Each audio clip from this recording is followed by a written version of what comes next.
वाले रैखिक समीकरण युग्म का जो अंतिम विधि है वो बताने जा रहे हैं। सबसे पहले लिसियम ऑनलाइन प्लेटफॉर्म पर आप सबका बहुत बहुत स्वागत है।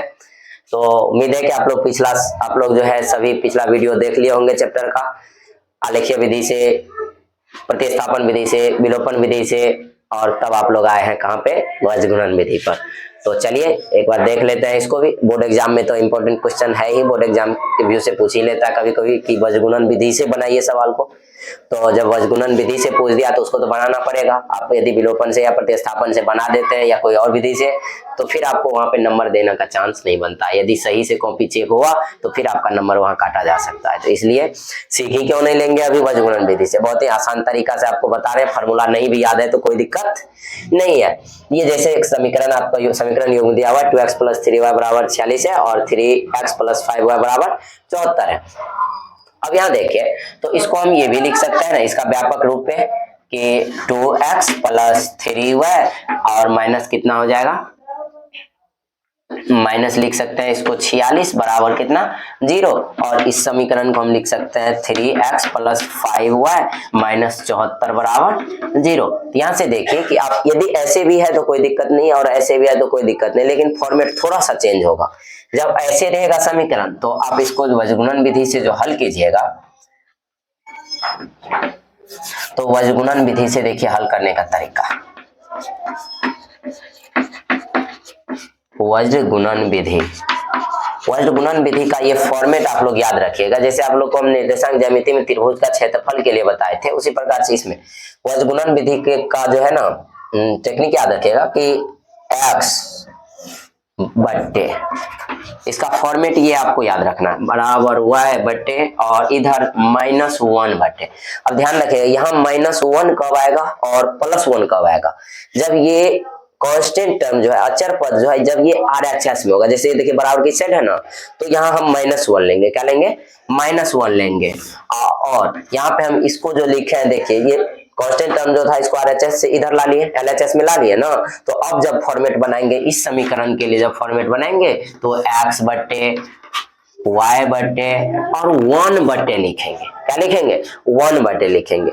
जब इसको कांस्टेंट टर्म को हम LHS में ला लेंगे तब यहाँ पे 1 लिखेंगे, और जब RHS में रहेगा ये कांस्टेंट टर्म तो यहाँ क्या लिखेंगे? -1 लिखेंगे। ये फॉर्मेट आप ध्यान में रखेंगे, आसानी से सवाल क्या हो जाएगा, बन जाएगा। अब थोड़ा सा देखिए ध्यान से आप लोग कि इसको हम कैसे लिखते हैं।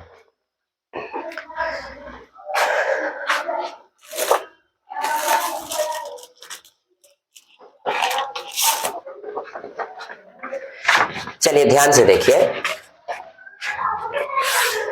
जैसे हमको x के नीचे लिखना है, किसके नीचे? x के नीचे। तो बस x के नीचे लिखना है, तो दोनों समीकरण में जो है x वाले टर्म को आप ढक दीजिए। x वाले टर्म को क्या कीजिए? ढक दीजिए। और y वाले टर्म को गुना करना है कांस्टेंट टर्म से, 3 को गुना करना है 74 से। तो कितना हो जाएगा? पहले एक बार हम लिख ही लेते हैं डिटेल में। थोड़ा सा आप लोग ध्यान से देखिए, थोड़ा सा ये टेक्निक को यदि अपना लिए तो फार्मूला याद रखने का जरूरत नहीं है।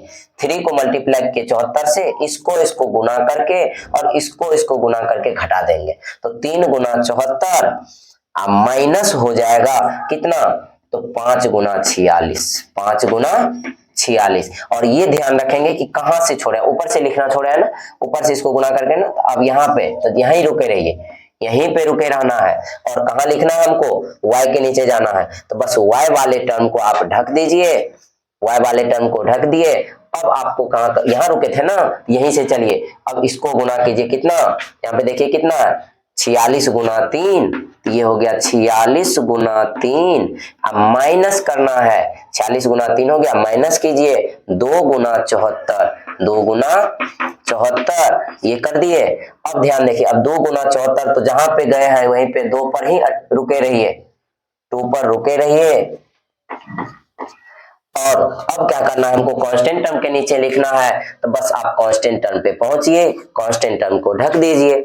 इसके बाद देखिए अब क्या करना है, 2 पर थे ना, तो 2 पर थे तो 2 5 जा, 2 × 5 कीजिए, 2 × 5 हो गया 10। अब माइनस, मतलब इसको लिख लीजिए 2 × 5। अब माइनस, बताइए कितना होगा? 2 × 5, इसको गुना कीजिए 3 × 3, तो 3 × 3। बस हो गया सॉल्व। यही तो है वज्रगुणन विधि। अब कुछ नहीं करना है, एक बार इसको तुलना कर लीजिए इसके साथ और एक बार तुलना कर लीजिए इसको इसके साथ। यहाँ से तुलना कीजिएगा तो x आएगा, यहाँ से तुलना कीजिएगा y आएगा। बस हो गया। तो यहाँ पे अब एक बार सॉल्व करके लिख लेते हैं, कितना हो जाएगा बताइए। तो क्या हुआ, थोड़ा सा समझने में दिक्कत हुई, एक बार फिर से लिखे, एक बार फिर से देख लीजिए। चलिए इसको पहले हमको x के नीचे लिखना है, तो x वाले को ढक देंगे। अब किसको किसको, तो 3 गुना 74 देखिए लिख लिया है, 3 गुना 74, इसको गुना करना है, मतलब तिरछा गुना, जिसको क्रॉस मल्टीप्लीकेशन कहते हैं। 3 गुना 74 करके और 46 को 5 से गुना करके घटा दीजिए, तो इसको घटा के लिख दिया ना, 3 गुना 74 माइनस 5 गुना 46। इसके बाद क्या किया, आज 46 और यहां से गुना किया तो यहीं रुके रहेंगे। अब y के नीचे लिखने जा रहे हैं, तो y वाले को ढक देंगे। तो अब 46 गुना कितना, तो 46 गुना 3, 46 गुना 3 माइनस करेंगे 2 गुना 74, तो 2 गुना 74 किए। अब 2 गुना 74 तो 2 पर रुके रहेंगे। इसके बाद बताइए, तो 2 पर थे, अब यहां से क्या करना है, तो कांस्टेंट टर्म के नीचे लिखने जा रहे हैं, तो कांस्टेंट टर्म को ढक देंगे।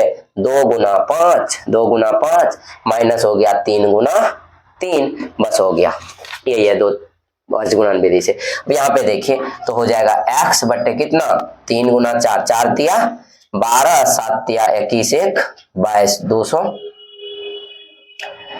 7 तिया 21, 4 तिया 12, 1 13, 7 तिया 4 तिया 12 का हो गया 2, 7 तिया 21, 1 22, 200 कितना हो गया 222, अब माइनस हो गया 6 पंचे 40 पंचे 200, 6 पंचे 30, तो 230 हो जाएगा। 6 पंचे 30 का 0, 4 पंचे 20, 3 23, तो 230 बराबर बोलिए y बट्टे कितना हो जाएगा, 3 6 3 18, 4 3 12, 1 13, माइनस हो गया 4 दूना 8, 7 दूना 14 हो गया बराबर माइनस 1 बट्टे 5 दूना 10 और 3 तिया 9।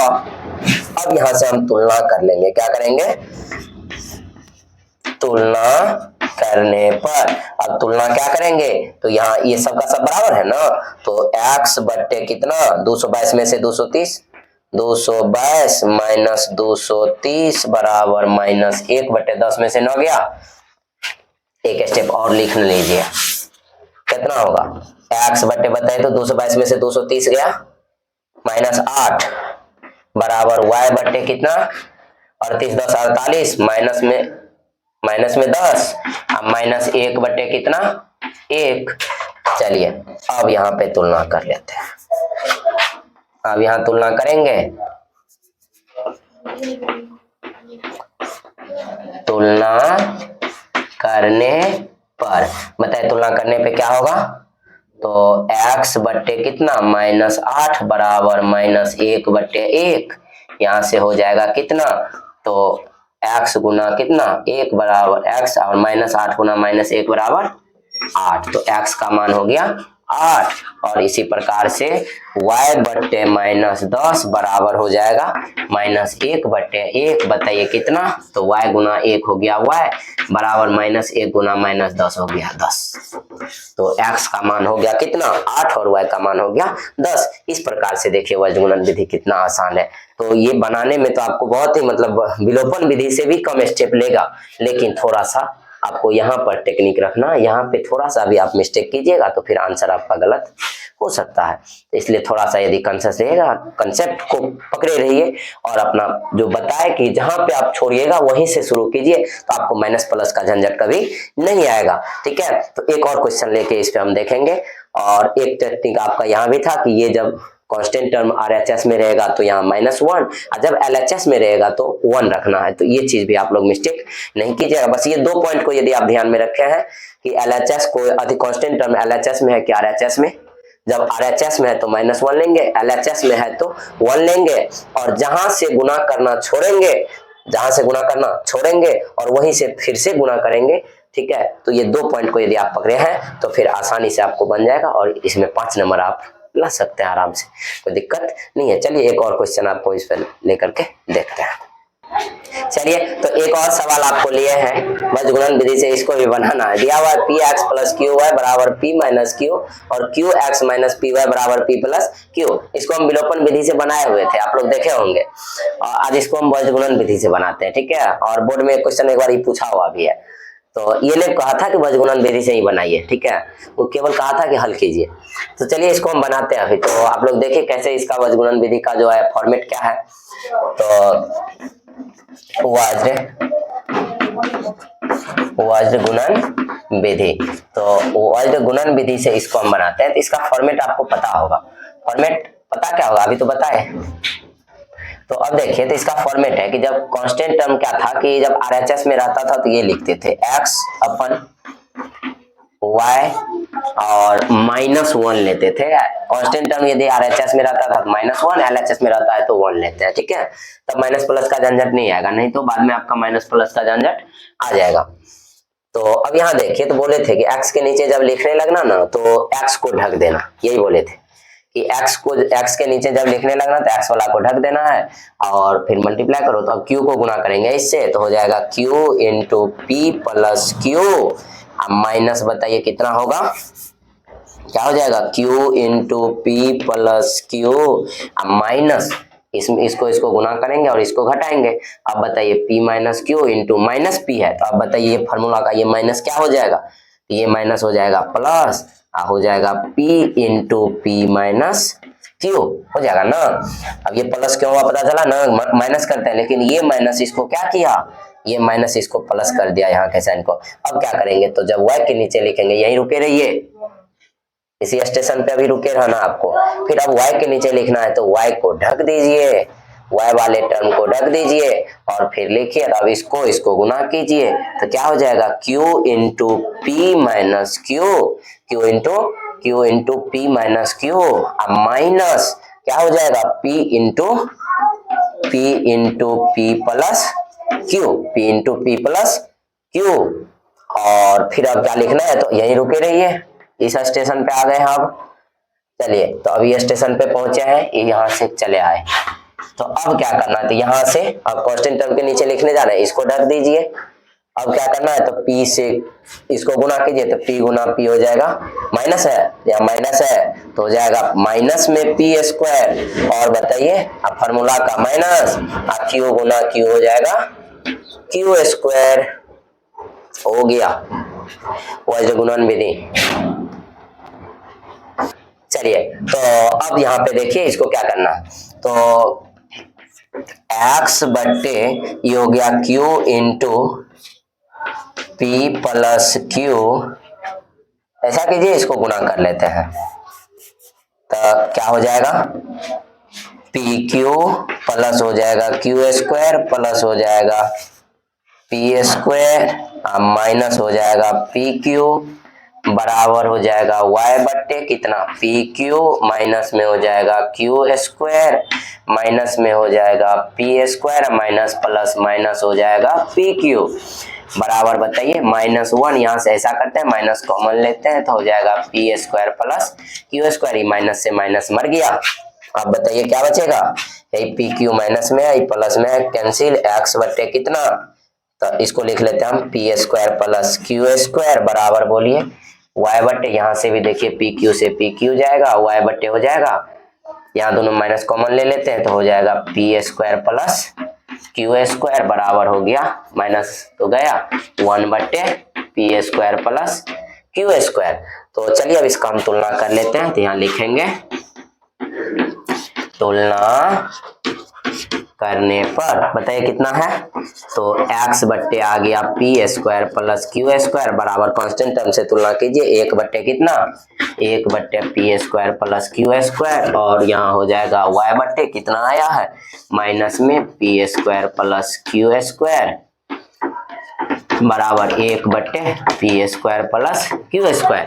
अब बताइए कितना हो जाएगा, ये इधर भाग में उधर जाएगा गुना में, तो x बराबर हो जाएगा P square plus Q square बट्टे P square plus Q square, same है, मतलब x बराबर आ गया कितना 1। इसी प्रकार से y बराबर हो जाएगा, ये चल जाएगा वहां minus into P square plus Q square बट्टे P square plus Q square, ये गया, y बराबर माइनस में कितना आ गया 1 आ गया। इस प्रकार से x और y का मान आ गया। तो चलिए आप लोग बढ़िया से इसको नोट कर लीजिए और इस तरह से 2 क्वेश्चन आपका हो गया, प्रैक्टिस कीजिए और भी एनसीईआरटी से क्वेश्चन सब लेकर के या जो क्वेश्चन बैंक में है को लेकर के बढ़िया से प्रैक्टिस कीजिए।